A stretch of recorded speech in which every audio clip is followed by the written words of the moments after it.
डोक्यानं फार हुशार असते. तेव्हा ह्या अख्ख्या गावाने मला परेशान केलंय. मला कधी झालं का घ्या भागून घ्या भागून घ्या भागून. एक दिवस तरी मला मामनाचा हिसका दाखीलच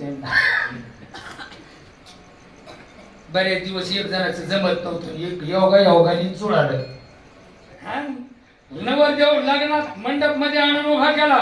चौरंगावर ब्राह्मणांनी सांगून ठेवलेलं होतं. एक मोठा अंतरपाठ झाला, फार मोठा. नवरदेवाला इकडून पलीकडचं काहीच दिसना. आणि ब्राह्मणाचा तिकडून दानका चालू. आल्या का अक्षिता सर्वांना करायची का सुरुवात. आणि याला तर नवरी आलेली दिसली नाही. याचा जीव खाली हे त्याच्या जोडीदाराला म्हणायचा, होय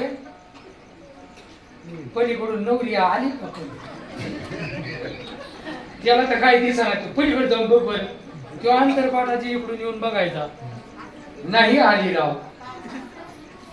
इकडून देवाचा दंगा चालू. होय आल्या का अक्षिला करायची सुरुवात. ह्यो त्या शेजाऱ्याला म्हणला, अरे नवरी तर आली नाही, बामणाने दणका लावलाय तिकडे, एखादी बार चालू करायचा.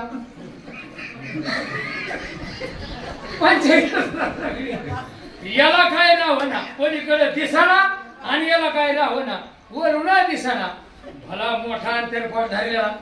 यांनी न राहून तुम्हाला सांगतो असा अंतरपाठाच्या खालीहून पाय घातला. त्याला वाटलं जर असली पाठावर उभी तर किमान पायाला पाय तर लागल. असली तर कळत मला. पाय घातला तरी दिसाना. इकडून देवाचा सूर आल्या का अक्षिणा करायची का सुरुवात. देवाने सुरुवात करायला शुभ मंगल. देवाने केलं चालू.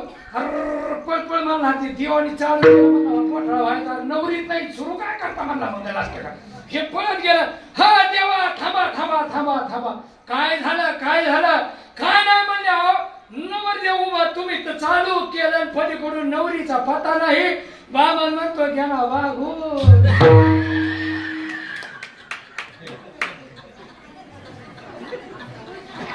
जमन का मावसाव.